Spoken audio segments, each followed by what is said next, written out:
Hello everyone, I'm Robert Hisee. Most of you will know me, but for you that don't, I'm the UK's #1 unconscious mind therapist. And welcome to the MindKite Podcast. Hello everyone, I'm Robert Hisee, the UK's #1 unconscious mind therapist, and welcome to the MindKite Podcast.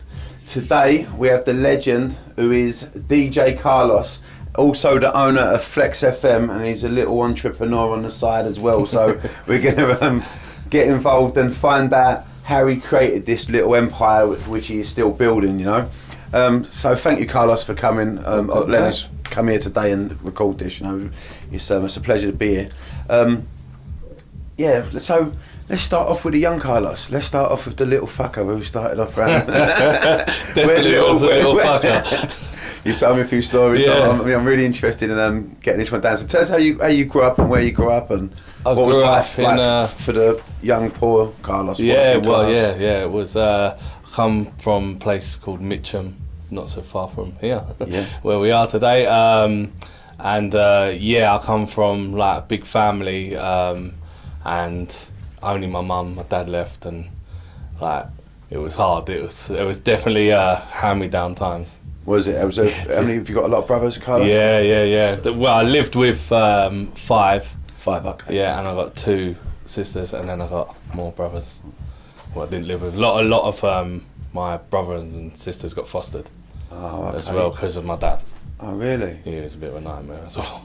So how would that affect you as a kid? What was it like growing up with, like, you know, not a lot of money about?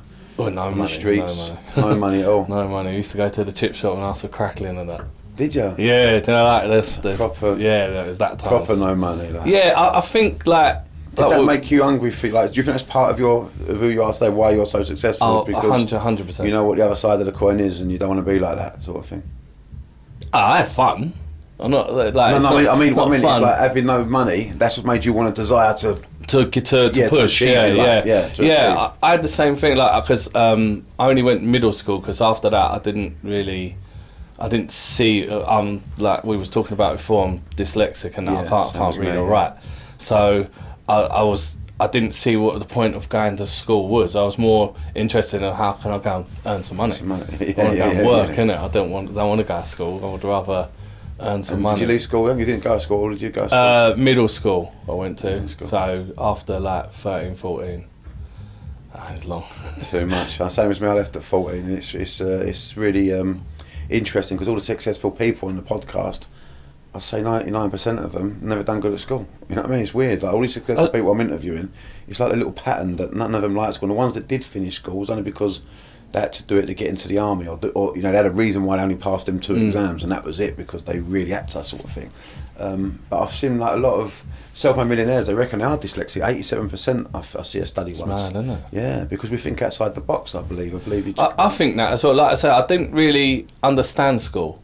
Yeah. Like if you're on the streets and you're going to school, and then they're telling you, oh, this RE, this with studies and stuff, and I'm like, well, this has got nothing to do with reality, with what I want to do, or what we got to do to get where we want to be. Do you know what I mean? And I think growing up working in class areas like myself, you have to think about the here and now more than just, you know, your mum and daddy ain't looking after you. You ain't going to, you know, you got to make your own money. You got to do your own thing. So your mind can't be fully focused on school for a lot of working class kids. You know what I mean? Yeah. So how did you start how did you start working then? Because you what was your first job? We're a bit older, aren't we? So you used to get national insurance card. Yeah. When that come through the door, like when you're 15. 50, I remember getting mine before I was a geezer. You can go and work, innit? You can go and work, innit? Look at me, I can go and work. So I'd done that, and I actually become pot wash at a restaurant.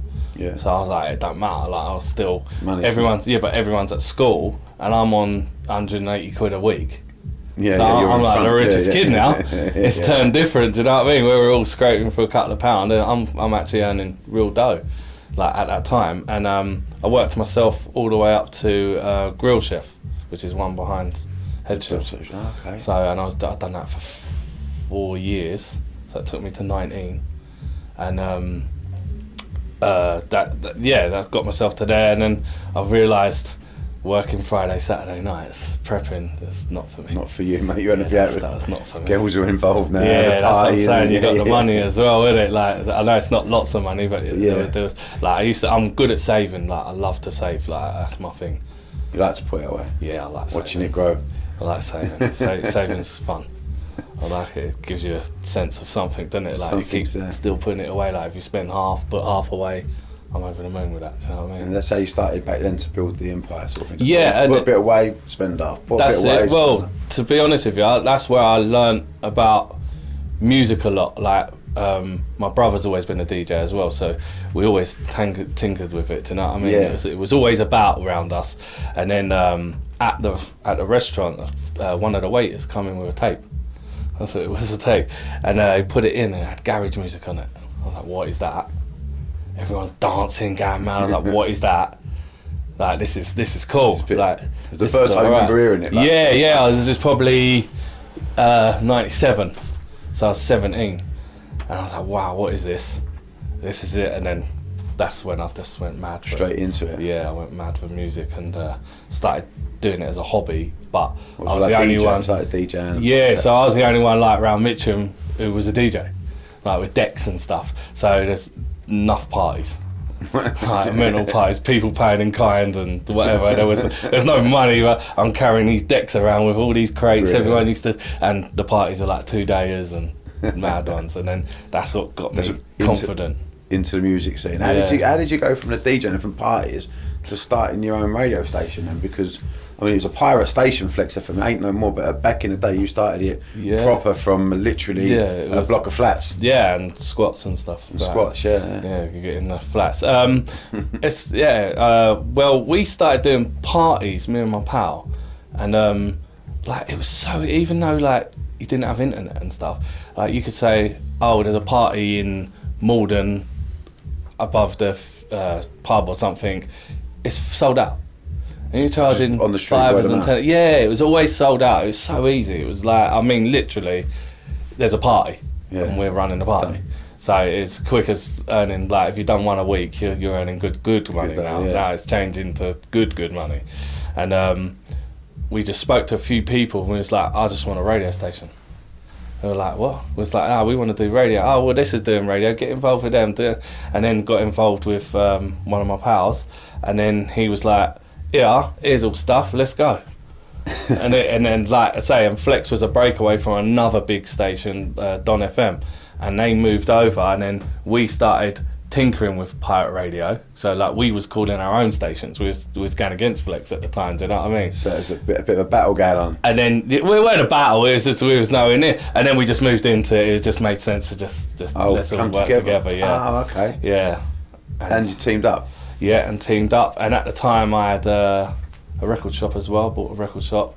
So put all my savings, what I was saying, that's clever, and bought a record shop. Yeah, so I had a record shop in Mitcham, A&D Sounds, which everyone used to come, so there's connections. Gotcha, and then it connected us with the radio. So then, do you know, like when people want to come on, you're like, send us a tape, because there's no internet. Yeah. Send us a tape. So we used to say, send it to the record shop. So everyone used to do their demos and stuff in the record set, sort of give us an attachment, an edge on everyone else, because no one else had that. So we could go, so that people come in the record shop, buy their records, two-way thing. Yeah, and drop you a tape. And drop us a tape, and we'd listen to it and then bring them up. Any good, bring them up. Oh, brilliant. And how did the station first start? So when you got all the equipment, let's see like a bit of the original stuff where you had to climb up councils. Like, you showed me some pictures of having a man like what do you call it, abseil off of a council block. Off a block, yeah. Actually, abseil was to put a what do you call it, and then turn them up so no one could no one could get it. It's unbelievable. So with that, like, this is what I was saying to you before, is anything I do, I treat it as a business. Like, even though it's called pirate, it's only pirate because they're saying it's pirate. Yeah, because it's the airwaves. It's not. Do you know what I mean? It's only because they're saying it. So we treat it as a proper business. So we sit down and we go, right, here's a transmitter. we need to put it at the top of the block. We need this big aerial off the block, so anyone who knows what they're looking for will see it. A lot of people, like you would have drove past tons of them without knowing. Like there's 100 stations in London alone, do you know what I mean? So there's 100 blocks, you've definitely gone past one without knowing. And so we sat down and we was like, right, what can we do to stop other stations nicking our transmitter and the government taking, because it's more than just the government. It was the other stations. That's the worst part. Like the other stations taking it, or even people used to just go out and Lone Ranger on themselves and just nick transmitters and sell them to people. Like they're not even with no stations. They're just going just because they knew about it. Yeah. And what we used to do, a transmitter's about that big, and we used to make a hole in both sides and D-lock it with a D-bar.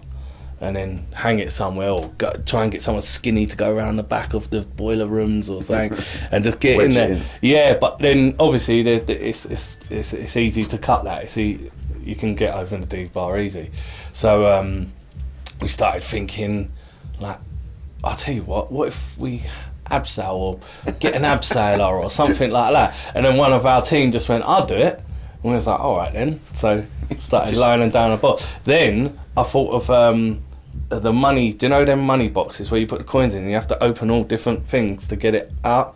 Like Chinese Yeah, thing. I remember. So you put it in and it said like cube box. So I was like, well, why can't I design one of them to put my transmitter in? So no one could get to it. So it had a sliding bit, it had to slide, so basically, and it was like 40 inches thick. Like, not inches, 40 mil thick. 40 mil thick. Just metalworks. You just go in there and go, look, there's a drawing, can you make that? And they go, yeah, couple £100, let's go. Do you know what I mean? So, and then we actually took that to the side of the block as well. So not only just putting the transmitter as that, so they need to hang over and unwork this box with grinders while they're hanging off the side of the block. It's near impossible. It's nigh on impossible. That's what we was like at. And then, so we'd done that, successful, up there like, I mean, in radio world, if your transmitter lasts 2 months, you've had it off. Really? Yeah, this one was like 16 months. So nothing get in touch with, was like sick.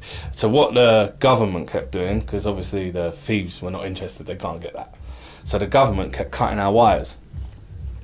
And then I was like, right, so that's the only thing they can do at the minute. So what can we do to stop that? I know what. Let's weld some scaffold poles going all the way to the aerial. So the wires was inside the scaffold poles. So now they have to grind. It's now a bit harder than just chopping it. Do you know what I mean? And it lasted like years without anything getting. And then the actual government, the Ofcom, rung the studio phone. Because obviously no one knew who we was when we were pirate. I'm not out there saying it was me at that time, do you know what I mean? Like, nah, it's not me, don't give me the phone. It's not me. And they rung the studio phone. One of the managers at the time actually picked it out and just said they were DJ. And they were like, they had to get a climbing team from Manchester down. No, what, to get off? To do it, yeah. And they said, you ever do that again, we're going to come and destroy you. Like, meaning they would take our transmitter out every day. Yeah, which they did do that as well. They've still done that. The best one, there's a picture out here in Flex FM, everyone, and he's got it on the walls from the beginning. It shows all the early stages of Flex, and there's one where, is it you up? It's either you or someone's up the tower in, the Crystal Palace Tower. They actually put it on the tower. It's a Bel-air.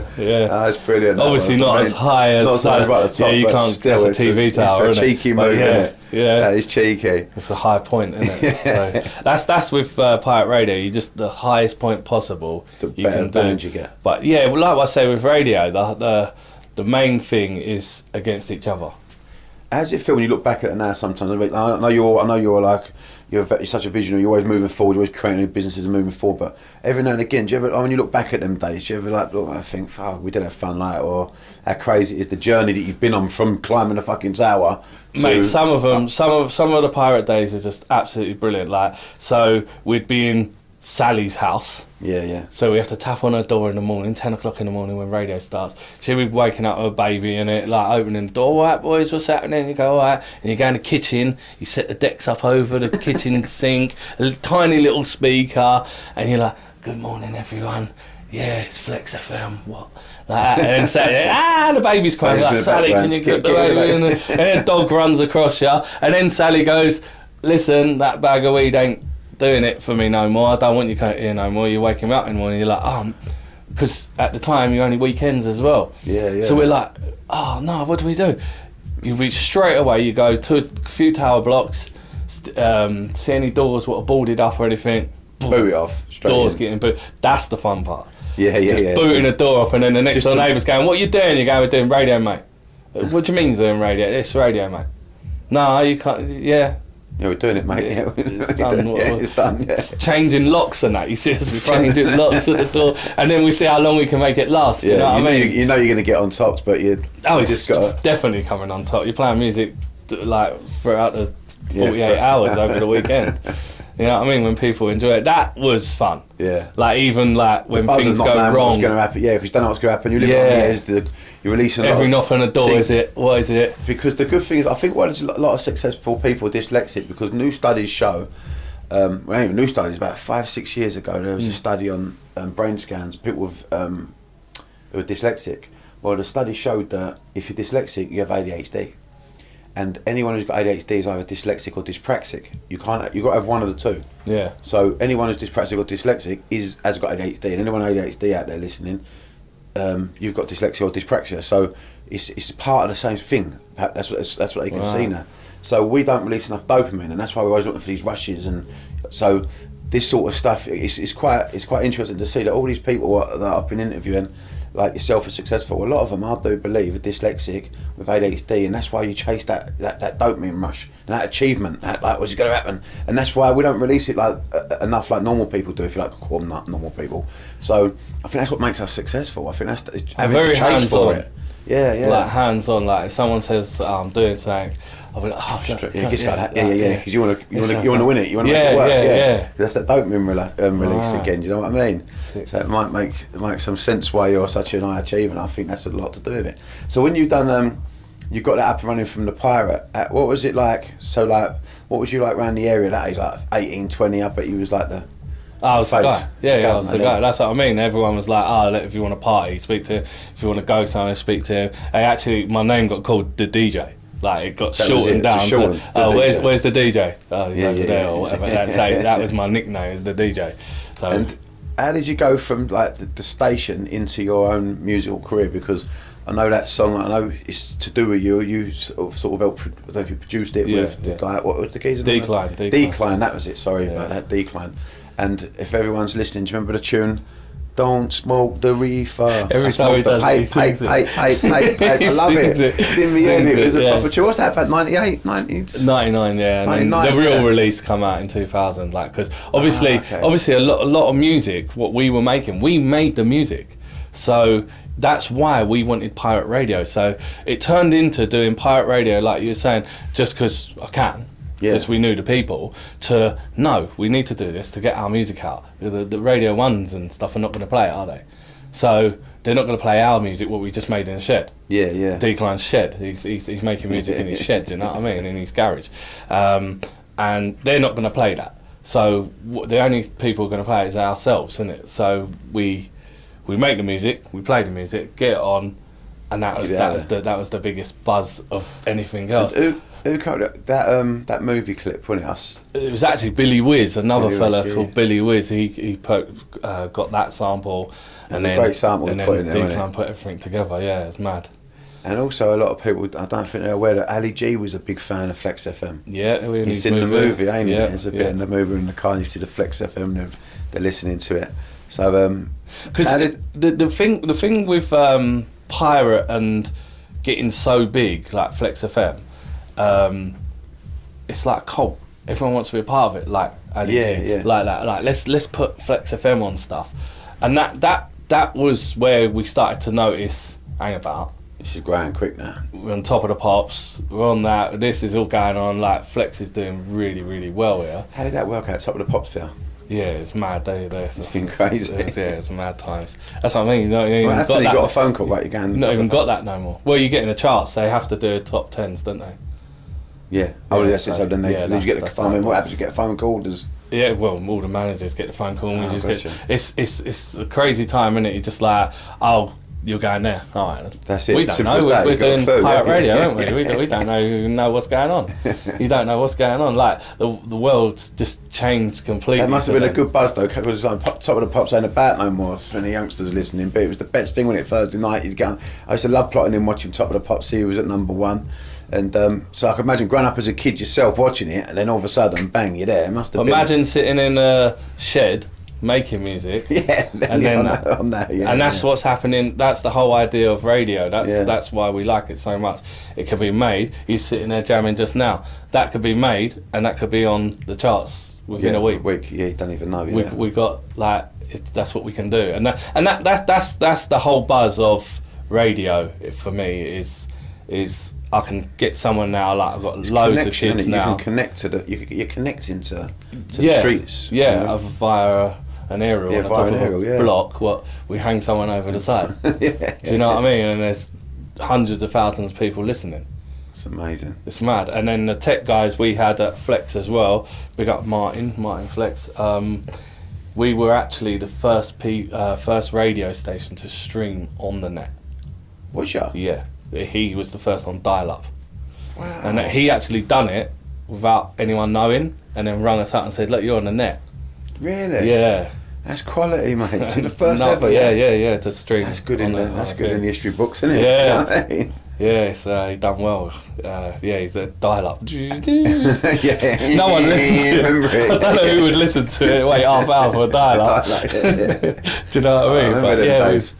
Then you used to sit there, wait half hour, and you're trying to get an email going, do you nothing, wouldn't it? I think that's like what you're saying, like part of it is just innovating and pushing forward, thinking of the next thing, what's the next thing. With where we was Pirate, like people were coming off mainstream stations and we're their first choice. Well, you've built this yourself, do you know what I mean? So you're sitting there going, hang about, there's something in this. Yeah. There's got to be the next stage, the next part. I don't want to row other radio stations no more. It's getting boring. Like, you used to wake up and just go, is radio on? Is it on? Every morning. That's what it is, every morning. On your head in just in case someone whooped it every off. morning. Sometimes when it's up there for so long, you actually want it to go off. Just get a break. It's like, come on, like, give me some jobs, give me something to do. You know what I mean? So how did it go from? How did you? Was it now you're FM? You're legit. Yeah, now legit, we are. Yeah. That must be amazing as well, hanging off of towers and buildings, and to actually having a legal. Yeah, well, like the top of the blocks. The top of the block's out now. Yeah, that's right. Yeah. I've got a key. I've got a key now. We ain't got to kick those doors off or anything. We got a key. We go up there and go, oh yeah, it's nice. All right. Do you know what I mean? I'll have to take you up there. That's it, mate. Really, really high. Because obviously the highest point, the further reach. Oh, gotcha. So we look down at the eye, like the Millennium Eye and stuff like that. Yeah, it's way lower than us. We're nice and high. It's a good view up there. It's good to do a bit of filming. So, what's the next steps for Flex? What you got going on now? Well, like you said earlier, fingers in pies. I've got a lot of fingers in pies. I actually own a company called South of the River Digital. So obviously, tech's moving forward. DAB's getting bigger and bigger. So I own a DAB company. Yeah.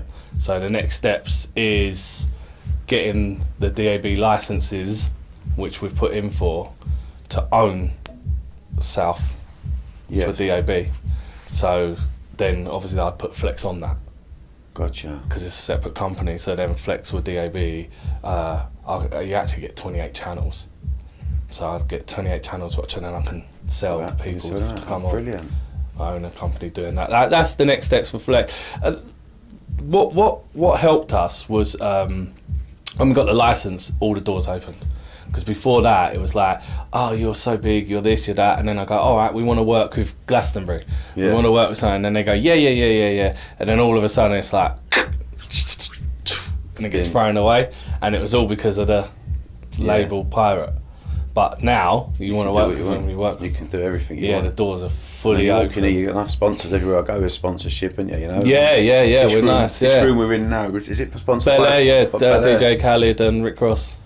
That's mental. So yeah, it's sponsoring this room for you, just to do a bit of music. Is it? Yeah, that's it. They're creative. It's massive. When you said come round here, when I first come up here and met you a few weeks ago, you said come to the studio. I couldn't believe how big this place was. I was expecting like a pirate station, like a little room.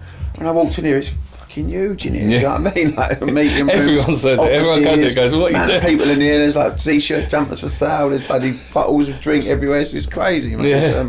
It blew me away actually when I come here to think about like how you've come from off a council estate fucking bootlegging a radio station to this. It's phenomenal. And I mean, you got, as you say, you got lots of other businesses and things you're getting your teeth into now. I mean, what is the mindset behind Carlos? What would you say what drives you? Because what would you say was how do you decide to make a good business decision? What is it? A feeling you get? Is it what happens? How do you? I don't know.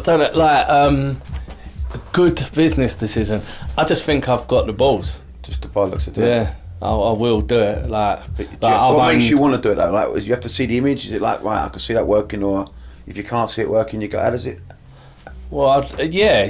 Like I said to you, I'm very hands-on. So even going down to, I bought a lake in France.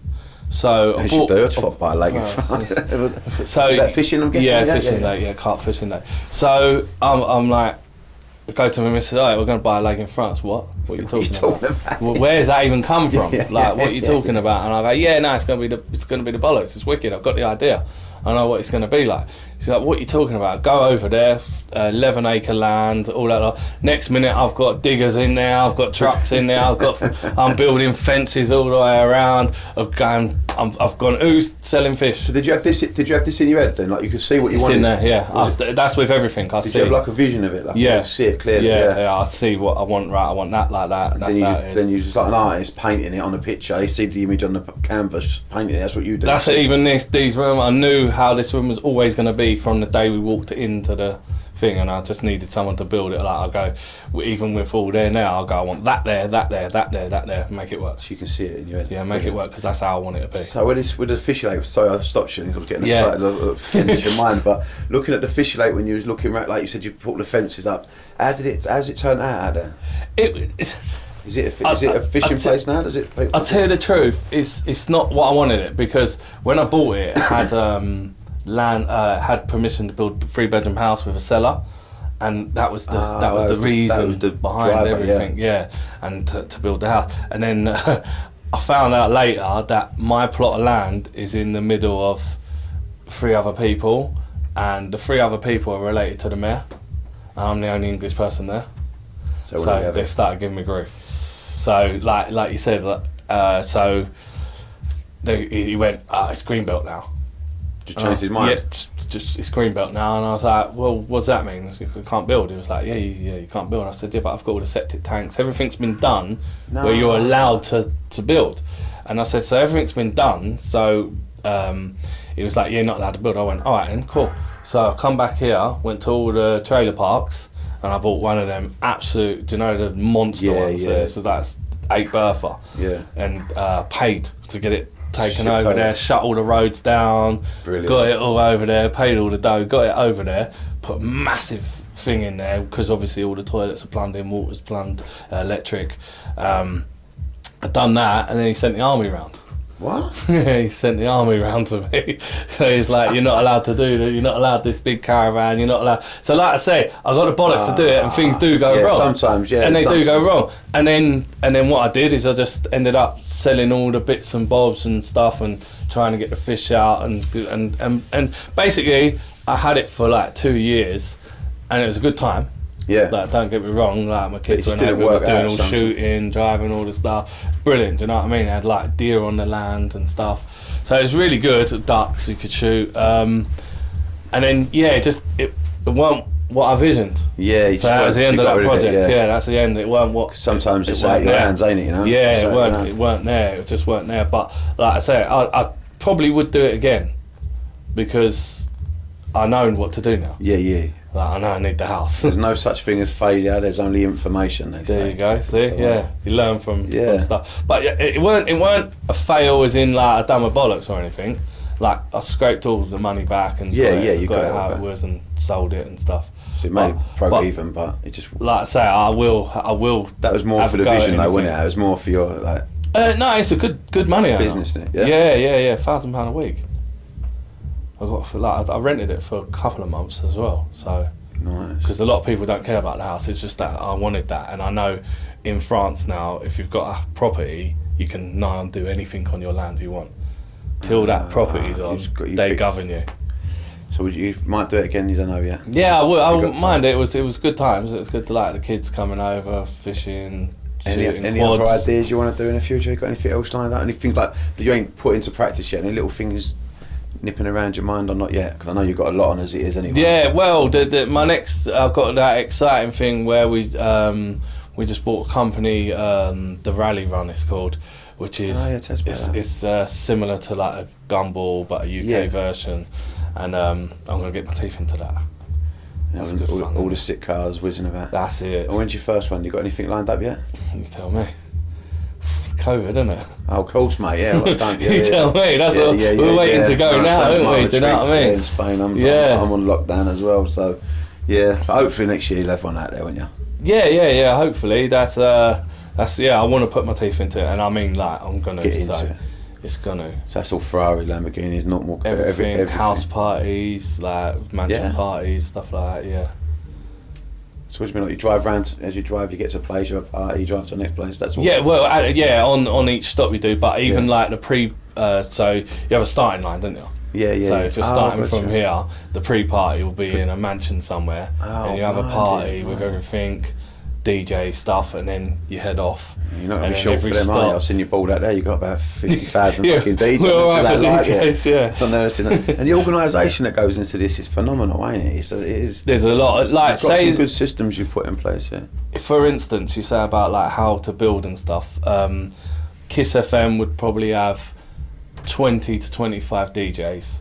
Other community stations or other stations in that vicinity will have, I mean, maximum 40 DJs.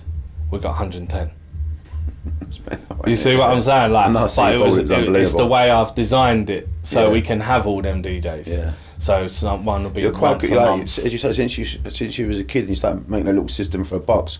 I've noticed the way you run your business, you make your own systems up. Yeah. Name talk to you. You just think, right, I'm going to work this out, what works best for me. And I think that's fucking even better than following some sort of genius, if you like, blueprint, because it ain't going to work as good as designing your own one. Like you mould it to your business. How it works. It's like you say, clever. Some ideas ain't as good as the others, but that's how you learn, isn't it? Yeah, that's the best way to learn, isn't it? You got failure. The only way you can learn is fail, ain't it? Yeah. I see little quotes from these billionaires, and they put, "I failed my way to success," and people go, "How can you fail your way to success?" And they say, "That's where I learned my fucking trade. That's where I learned my information. By all the failures is where I learned how not to do it wrong again." That. Do you know what I mean? I understand. It's clever, isn't it? I mean, I like that one. But yeah, so anything in the future, anything you want to tell us? Tell us a funny story, Carl. But you've got some nutty stories. Tell us a story before we go, Cuz. I'll put you on the spot here, Sam, but there must be, you must have story.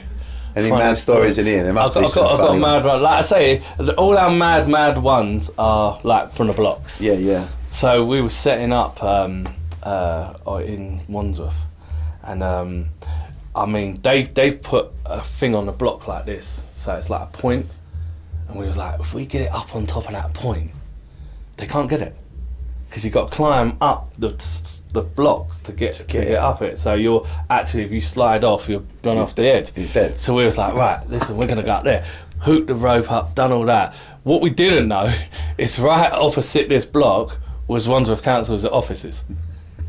So they're actually watching us and filming us. No. Yeah, filming us. Right, so they're filming us and watching us. Next minute, helicopters, lights are coming. They're actually shouting like, "Get off the road!" It's like, what is going on here? So now we've looked over, and there's, 20 meat wagons, police everywhere. Oh, you was in it? Yeah, we're done. So we run down the block, and as we're running down the block, one of the fellas actually fell down the stairs, like tumbled down the stairs, and this lady must have been old lady was putting her rubbish out. And she's putting her. She said, "What's going on? What's up?" We was like, we do radio up the top and all that, and there's helicopters. So we come in the house. So we've gone in her house, and she's sitting there making us a cup of tea while all these police are going around the block and going all mad. Are you joking? And, yeah, sitting there making us a cup of tea. She's like, don't worry, we'll do all that, and it's all good. And then like after the cup of tea, we've gone down, we think it's all cool because the helicopter's gone off. I mean, it's swarmed down there. They're not giving up. No, and they've pulled us up. Oh, look, you were at the thing. We was like, no, we're up with Tracy. Mary, whatever. We come out there, you come and see us. And just walked past them like straight off. Serious? Yeah, straight away from them like that. It's just nice and easy like them ones. And I mean, we had everything on. There was dogs, there was everything. She was like, just come inside. It's like, sick, all right.